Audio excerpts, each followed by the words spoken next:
and players smiling. But Michael Jordan is not only the best basketball player, but he's the most exciting basketball player to ever play. Tatum fires away, pumps it in, 51 for Jason Tatum. The Big Three NBA podcast is powered by Prize Picks and the Game Time app.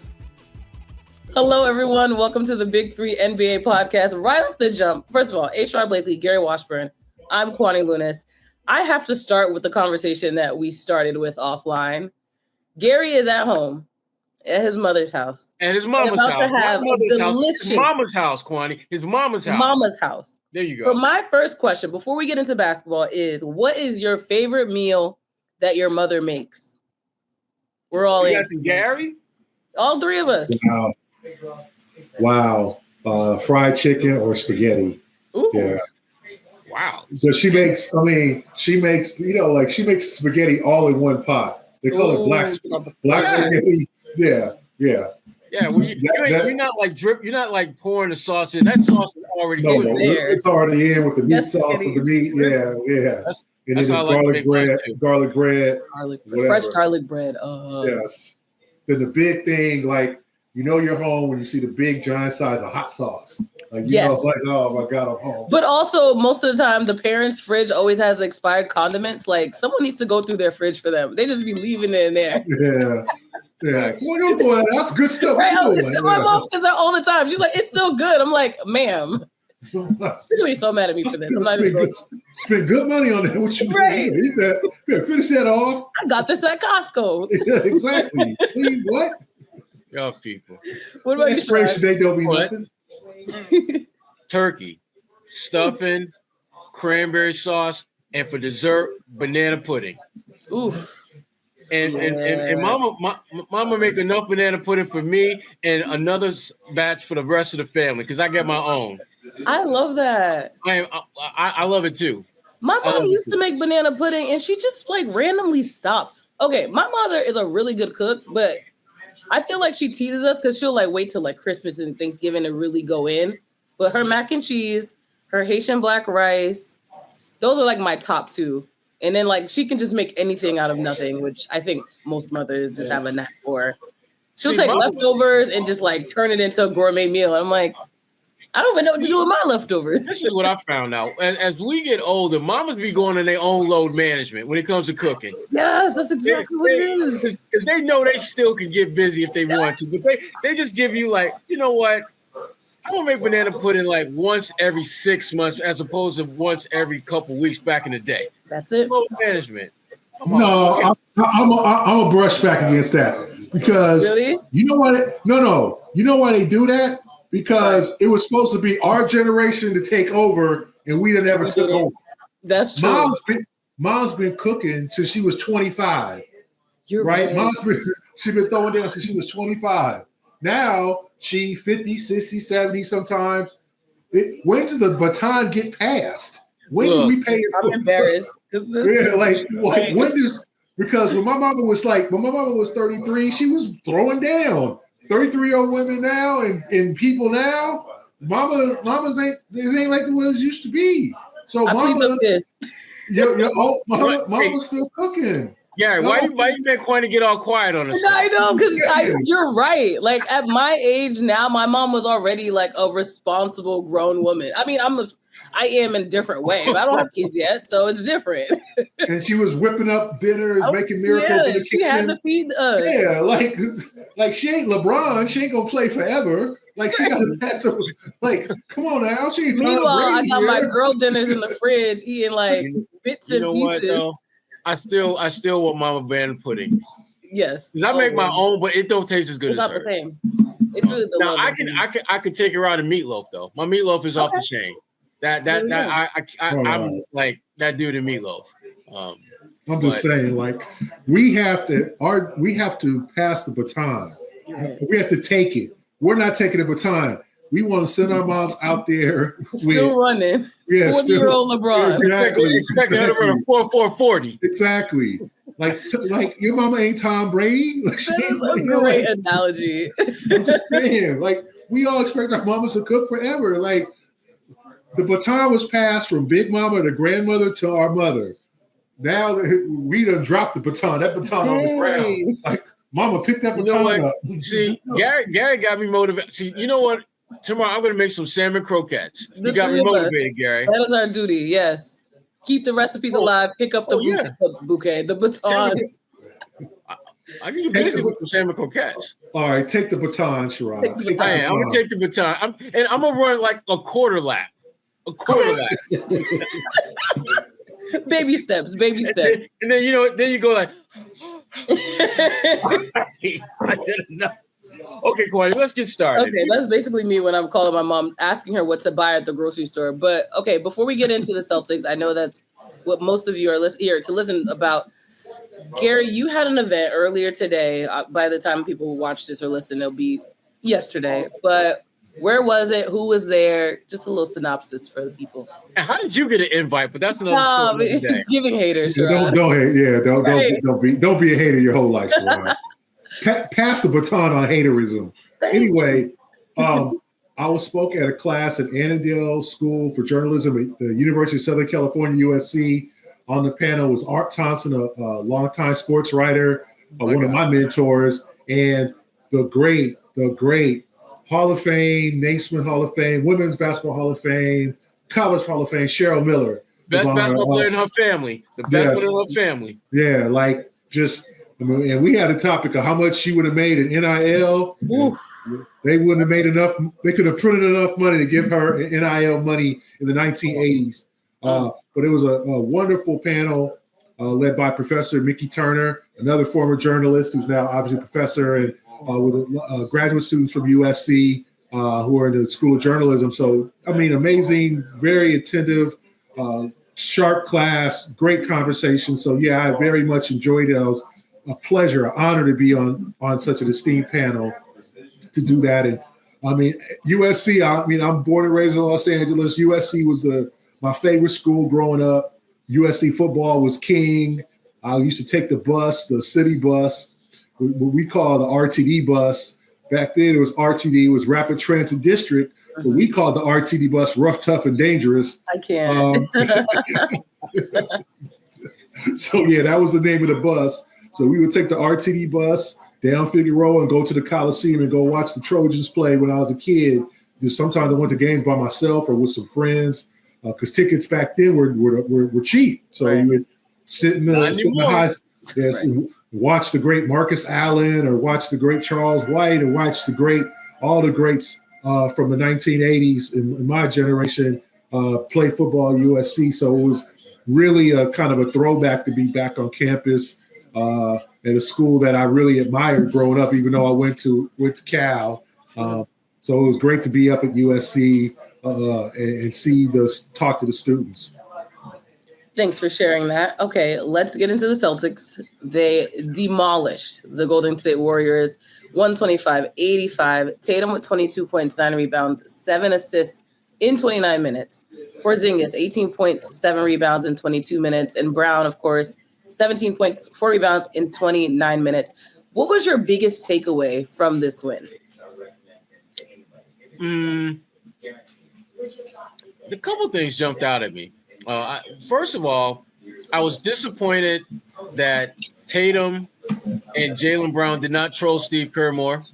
Other than the fact that at the end of the game, where Tatum was talking to Steph and Jaylen was waiting to talk to him, and then Steve Kerr went by and they completely iced him out. Stone cold. Literally could not see him. That was nice. I enjoyed seeing that. I wish there was a little bit more of that during the game. Like, when they up by like 35 points, just look over at him. Yeah. I wish they had just for 5 seconds had a Jimmy Butler moment. Remember when Jimmy Butler went to the Timberwolves practice and took basically the end of the bench guys and was talking smack and went in at the same time? I wish they would have had just a little, give me 5 seconds of that.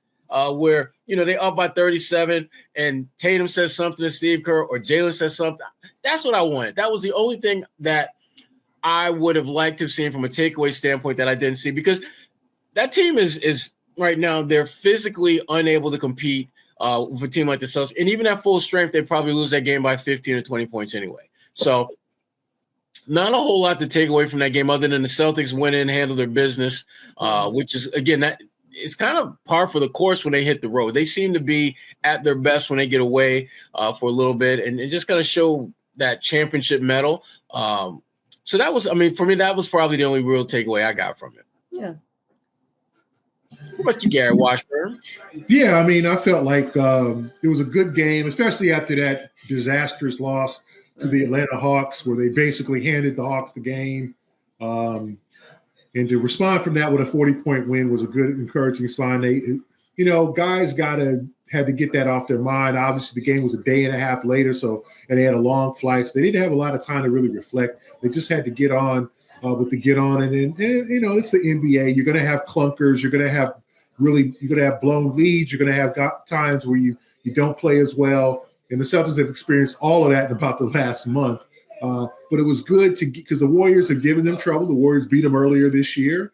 They beat them at Golden State last year. So the Warriors have given them trouble.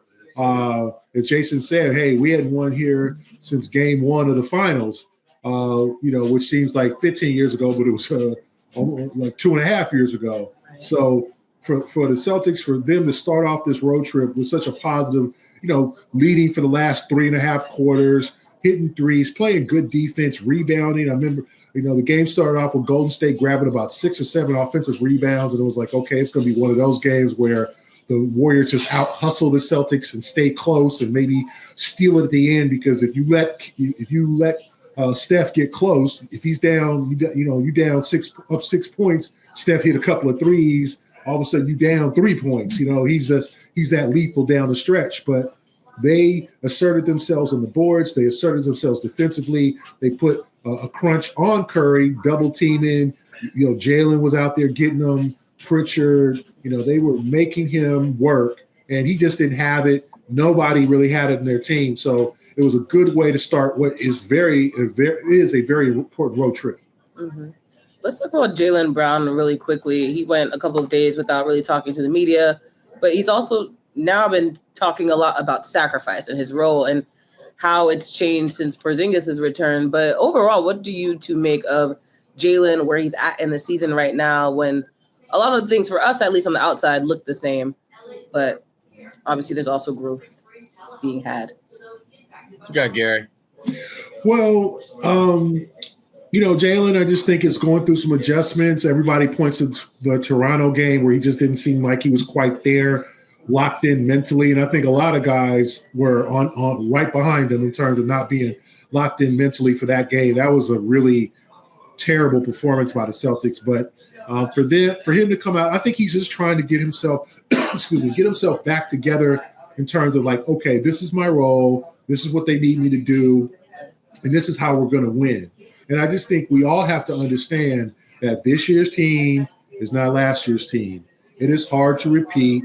It is hard. I was listening to even like baseball on this morning on LA Talk Radio, and they were talking about the Dodgers repeating, and they were talking about how hard it is to repeat, how hard it is to have that comeback season and do everything you did before. Even though you did it once, doesn't mean you can necessarily do it again. And I think we're finding out that this Celtics team is going to have its ups and downs. They're still the third best team in the NBA, third best record. So all is not lost. They can still win a championship, but it's not going to be easy. And I think it's not going to be easy for Jason. It's not going to be easy for Jaylen. And I think Jaylen's just, remember, he's a month removed from having his house broken into. He's got to worry about his family, especially when he's on the road. I mean, he's got to worry about, and I'm sure his family's safe and secure. I'm sure he's taking all care of all the business he needs to take care of, but that's still a very unsettling feeling, knowing that somebody tried to literally break into your home and your personal domain. And, I don't know if there's any arrests. They might have gotten away. You know what I'm saying? Like they didn't get in, but that's got to be very mentally impacting for him. So I think we got to give him grace in terms of like what he's going through, because that's a terrible experience to go through. But I just think he's trying to get himself right in terms of not only I got to get myself mentally right, I've got to learn how to adjust, because this is not last year. Things aren't going to be easier. The integration of Porzingis hasn't been easy. Other guys aren't playing all that well. So I just think everybody's kind of still adjusting right now, even though we're halfway through the season. Yeah, I mean, I agree with Gary for the most part. But the one thing I would say that's a little bit different for Jaylen is that I would say of their core guys, no one is being asked to adjust more than he is.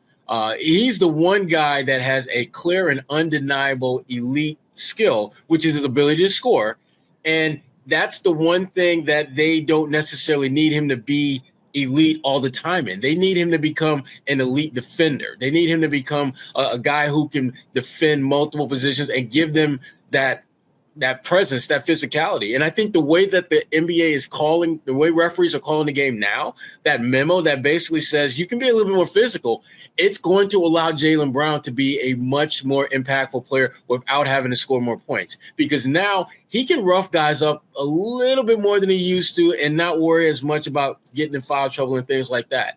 I don't think it's a coincidence that his scoring has taken a little bit of a dip of sorts, even though his physicality from a defensive standpoint has picked up and has ratcheted up. And I think he's trying to find a happy medium. Jaylen is a guy that can go out there and average 25, 27, 28 points a game if he wanted to. But I think the best version of Jaylen is probably going to be closer to 20, playing really good defense, causing problems at that end of the floor, and using that good defense to generate easy buckets on offense. Jaylen is he's one of the few guys that has the ability to not only get into the passing lane and cause deflections and pick guys' pockets, but he can then take the ball and go inline to inline and score and finish and draw contact if it comes to that. They don't have a lot of guys who can do that. And so him putting himself in position to do those things, I think, was going to make him and the Celtics better. But there's a part of him, and I totally understand this, where he's thinking like, but damn, I can go out and get 25 points and not have to defend like this. Why am I the one that's being tasked with being this elite defender? And the reason is very simple, because Jaylen is probably the most athletic player on the team. He's probably the one guy who's physically built well enough to withstand playing at an elite level at both ends of the floor. When you look at the way he's put together physically, you can't tell me there aren't like little smidges of Kawhi Leonard when you see him from a physical standpoint. Both about the same height, similar build. Kawhi is just, with the claws and the hand and all that other stuff.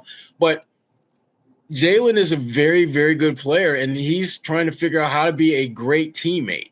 And that's an easier thing to talk about than do. But I give him credit, though. I mean, you feel as though the effort is there. It's just hasn't quite looked as well as he would want it to look, or the Celtics would want it to look. But it's not about him wanting to do it. It's just a matter of just getting the reps in and making it happen over and over and over again. Well, his stepbrother, Kristaps Porzingis, let's talk about him. So right now, at this point in the season, his average is 18.7 points, 7.1 rebounds, and 38% on threes. And at this point, he will definitely likely play fewer games in the regular season than he did last season. Boston's barely above 500 with him in the lineup. So all of that to be said, what do you think his impact will be as the Celtics move on to the rest of the season?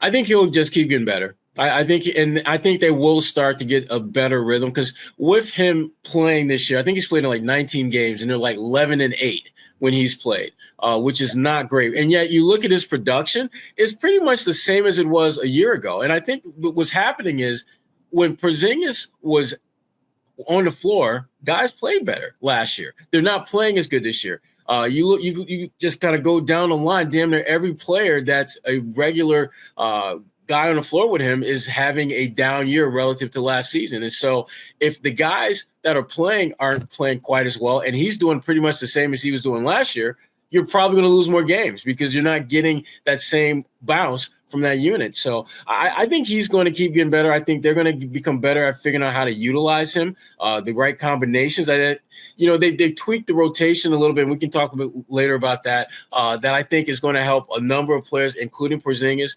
But the biggest thing with him is just keep your ass healthy. Don't get hurt. Because right now, as you pointed out, Kwani, he is more likely than not going to wind up playing fewer games than he did last year. And if he can keep it over 50 by the end of the season, that'll be similar to where he did back in 21-22, which was the last time he, really wasn't quite as healthy as he or his teammates would want. But bottom line is he's a difference maker. And he's one of those guys that if you're going to win a championship, his play is going to have a lot to do with that. And so it's just a matter of him just, again, getting more reps, guys becoming more comfortable with him, and guys around him playing better. Because, I mean, Porzingis is doing what he does, and I don't think his numbers are going to deviate that much. But the guys around him, they have plenty of room to grow and get better and play closer to the level they were at a year ago. Well, I think he has played well. I think he's getting into form. You could just see the comfortability. You can see the better three-point shooting. You can see him just kind of being more assertive offensively. But yeah, it's surprising, Sherrod, like 11-8 in the 19 games that he's played. You would think a better record than that. And he's been, there for some of the tough losses, Sacramento, Toronto. He didn't play against Atlanta, but you would hope that they will adjust and he will adjust to where by April they're playing their top ball with him in the lineup, as opposed to, well, maybe they should move him to the bench, or maybe they should start Al, or maybe they should go a little smaller at times.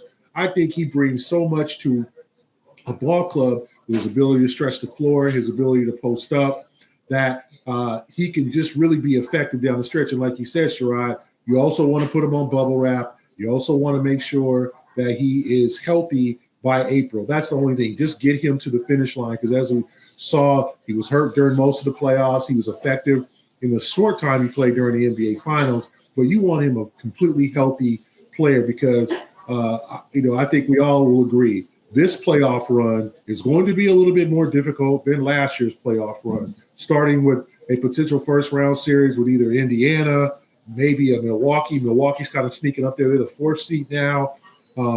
Miami could be their first-round opponent. Detroit, Sherrod's Pistons could be sneaking to that sixth seed if the Celtics finish third or second. No. Or second, or if they finish second in the East. It's a lot of possibilities, and none of them, Orlando, none of them are easy, right? So what you want to do is you want to keep Kristaps healthy, because the projected first-round series would be Orlando. That's going to be a war, because we saw Paolo Banchero the other day, and that's a big hoss right there. That's a big old cat, right? And they're coming. They'll probably come to that series completely healthy, or it's Miami. Whoever wins that play-in, but or it could be the Atlanta Hawks again. So you want to make sure he's healthy, but you also want him to feel comfortable and be able to help this team win a lot more regular season games. So it's kind of a mixed bag there. It's kind of a catch-22. We'll see which game in LA he plays. I know Horford's been listed as questionable, which leads me to believe that Porzingis will play on Wednesday against LA Clippers. He'll take Thursday against LA Lakers off, and then Horford will be in there pounding with AD in that Laker game. So that's probably how they're going to do it, considering that Horford's been listed as questionable with that left toe strain or sprain that's never really quite healed, right? That's his injury. But they're going to give him a break. We'll see what happens there. So I think Kristaps, the sky's the limit in terms of his impact on this team.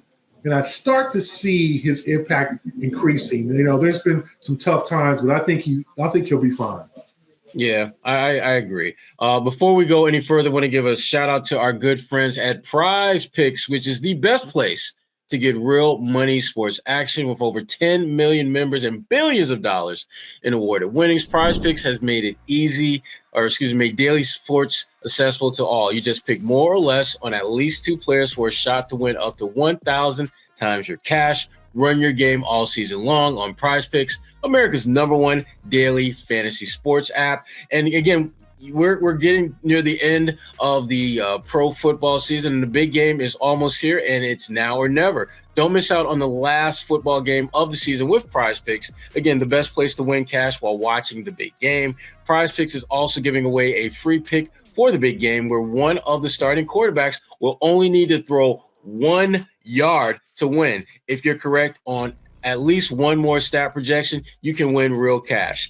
So check out the promos tab to tell all our super sweat Millie winners big game lineups. That's a mouthful. If you tail a lineup that goes 3 for 3, you can win a split of $1 million in promo funds. So again, not only the big game, but also basketball season. We're starting to heat up a little bit, and PrizePicks is the best place, the place to get real money action while watching your favorite sports. PrizePicks offers lots of different weekly promotions, such as Taco Tuesday, where you can get a projection, select player projections up to 25% discount to provide even more value for your lineups. Just sign up today and get $50 instantly when you play $5. You don't even need to win to receive the $50 bonus. It's guaranteed.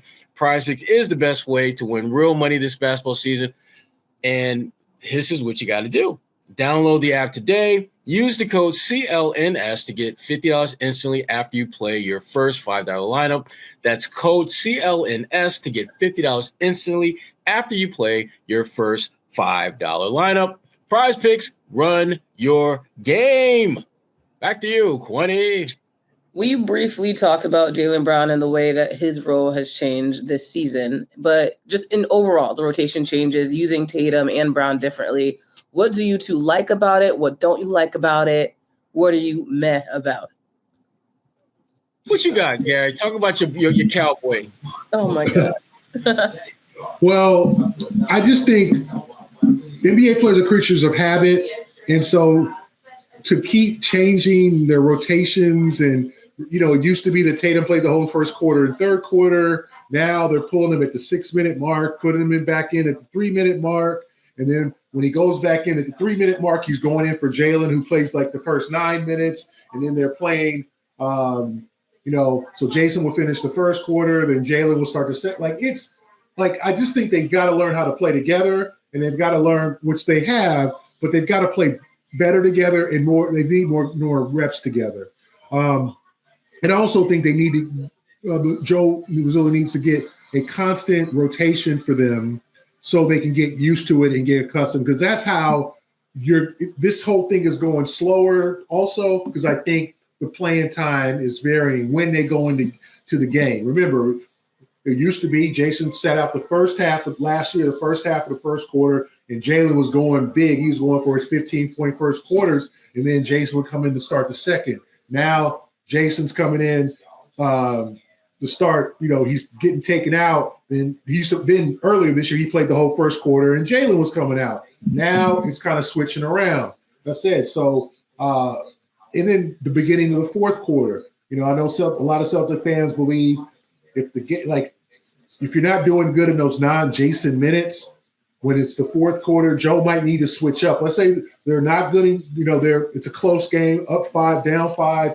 At the beginning, like Toronto, I felt like that was a game that nobody was playing well besides maybe Jason, maybe Chris Stapps. Pritchard had a good game. They really needed to make a push to begin the fourth quarter, and instead, Mazzulla keeps Jason on the bench, and then by the time he comes into the game, it's about over. I think they were down 14 because they just didn't have any energy that day. So maybe sometimes Joe might need to switch up, like, okay, Jason, we need this game. We're down 4. We don't want to lose touch with this game. You're playing Cleveland. You're playing New York. We need you to play the full fourth, especially if you have a day off or 2 days off the next day. So we'll see how that goes. But I think you got to mix in them together. And I think you got to make a decision on a steady playing time, especially in the first 3 quarters, so they get comfortable. You're muted, Sherrod. We need to hear your hot takes. Here we go. Here's the thing. I think that part of what Joe is just really challenged by is figuring out what he needs to do differently. I think Joe realizes that the blueprint that they had last year is not going to work this year. He's got to do something different. And he's really searching and trying to figure out how does that work, particularly when it comes to Jason and Jaylen. The one thing that it's just been kind of a head scratcher to me for years is why those two aren't put in position where they're forced to play off each other. Why do we never see a Tatum Brown pick and roll? Why? It's particularly when Tatum is playing up a position where he's got a big on him, or he's got a kind of a slow moving power forward, why would you not put him and Jaylen in some type of pick and roll action where that big is either going to be ISO'd with Tatum or he's going to be ISO'd with Jaylen?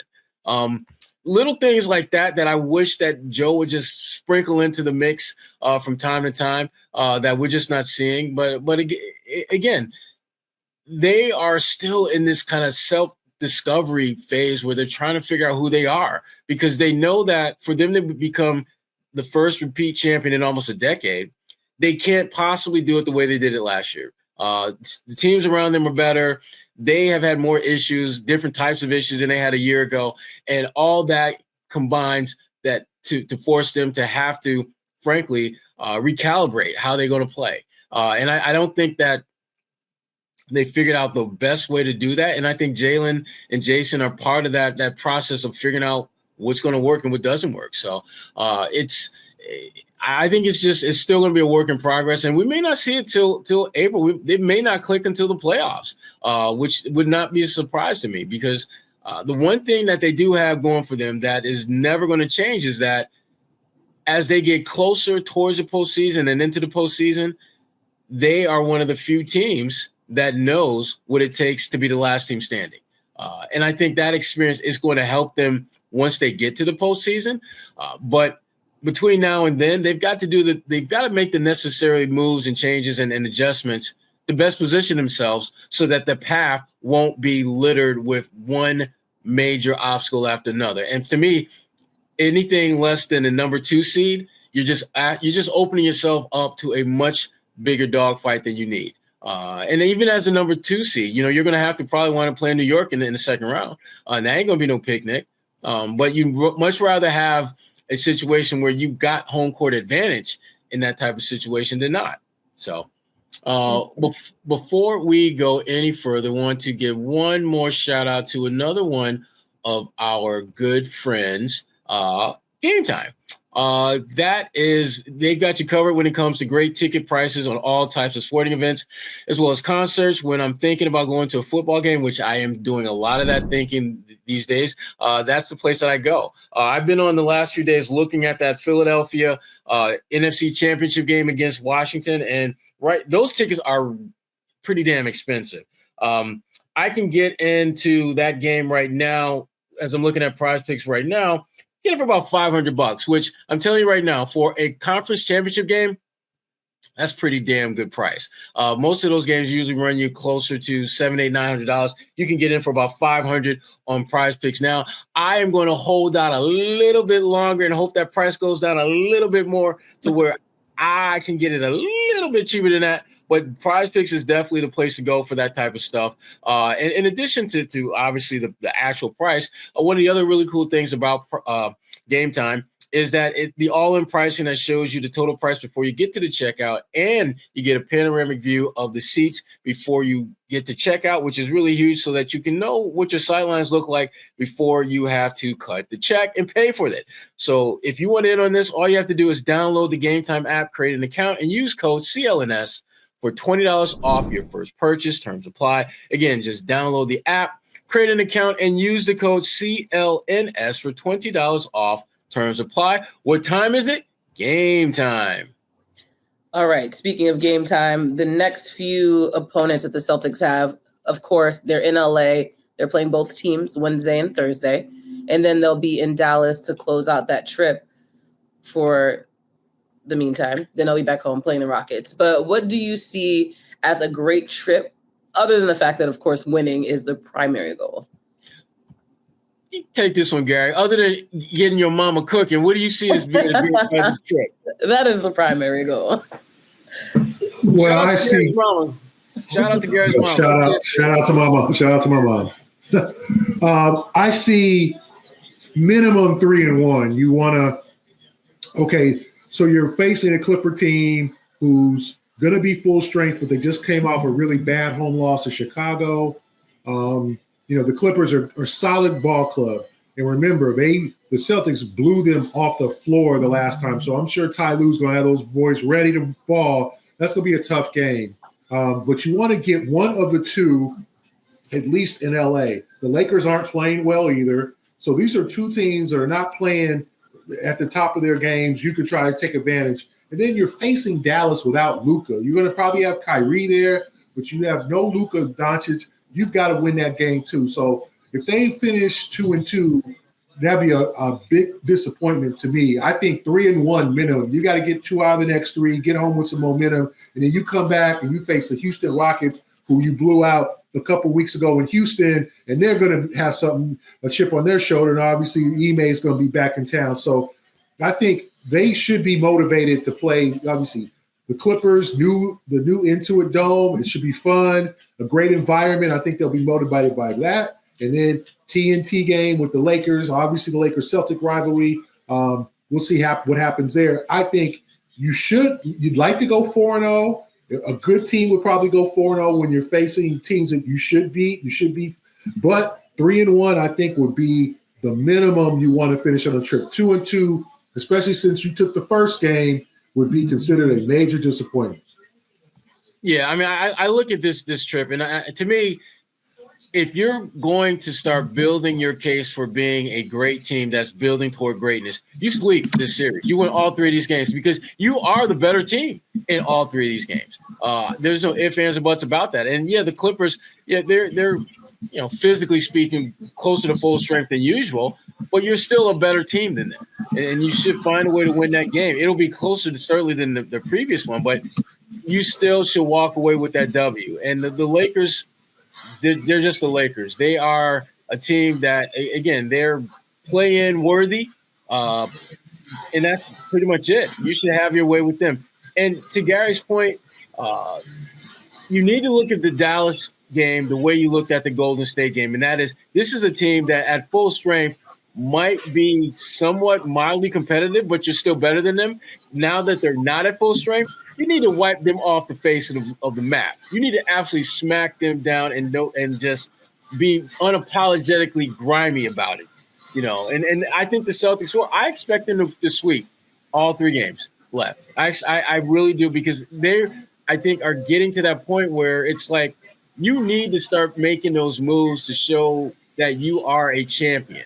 And I think this trip has the potential for them to do that. 1, because they're better than all these teams. And 2, a couple of these teams have health / roster issues that significantly benefit you in a way that gives you a significant advantage going into those games. So I expect them to go 4-0 on this trip. Is there someone not named Tatum or Brown that you expect to stand out? Yeah. I mean, the guy that I'm looking to see kind of really get it going a little bit is Pritchard. I think he's still adjusting to, I think, the attention that he's getting. And he needs to string together, I'd say, 2 or 3 really good games for them to really feel comfortable going forward that they are building towards a repeat championship. Pritchard's the guy I'm looking to see kind of get it going. And with him being back out, on the West Coast, again, he's going to be in a familiar time zone and all that kind of stuff. I'm looking forward to Peyton Pritchard having some big games. I'm gonna say Derek White. Yep. I think they need more from Derek. Derek's been slumping. I think he knows he's been slumping, and he's starting to make some shots. He's doing a little bit better. He's trying to get out of it, and he's going to shoot his way out of it. And I know he's going to get out of it eventually. But a big contribution from Derek White. I sense a big Derek White game coming in one of these LA games. I just feel like he's going to have like a 24-point game where he's going to get a bunch of open 3 looks. And he's going to knock them down, because you got to have faith in the guy. He has come through before, but I expect Derek White to step up in these 3 games, because it can't be all Tatum and Brown. It can't be those 2 guys, because, you got 2 great coaches. Well, I'll say that. You got 1 great coach in Ty Lue, JJ Redick. I'm sure he's watched Tatum and Brown enough to focus. I'm not saying he's not a great coach yet. He's just not proven. Don't get me wrong. I'm not ripping him. Oh, Gary. Don't start. Ooh, I'm telling. He was waiting. Sherrod was an instigator as a kid. Absolutely. Yeah. Oh my God. You know what are you gonna take that? I mean, so you let him talk about your mom like that. Yeah. I'm not really. I don't really want to, put words in your mouth, but you did say the man not. Say you ugly. Yeah. Like what? Oh boy. Yep, okay. Here we go. So my whole thing is they're going to be game planning for Tatum and Brown. They're going to try to cut off the head of the snake. So I expect Derek White to step up and have one of these two games, whether it's Clippers or Lakers, to have a big game. And boy, if Porzingis starts playing better, and which he has, White steps up, and then we're starting to get better games from Drew Holiday. I know he had a rough one against Atlanta, but his shooting is starting to, get better. Then I see the Celtics kind of getting back to form, but I think it starts and ends at this point with Derek White, and I think that I sense a big game from him. Well, at this point, we can only wait and see. And we're also the only thing between Gary Washburn and a hot home-cooked meal from his mother. So, that being said, that's send me a plate, Gary. I guess we're on our way Yeah. in our teleport machines. This Hurry has up, been hurry up. I know, before the food's gone. Yeah, This exactly. is the Big 3 NBA podcast for Sherrod Blakely and Gary Washburn. I'm Kwani Lunis. Thank you for watching or listening. And we'll be back. And Cousin Jethro's on his way, so you better hurry up. Oh, Lord. Save me some collard greens. That's all I'm saying. Save me some collard greens.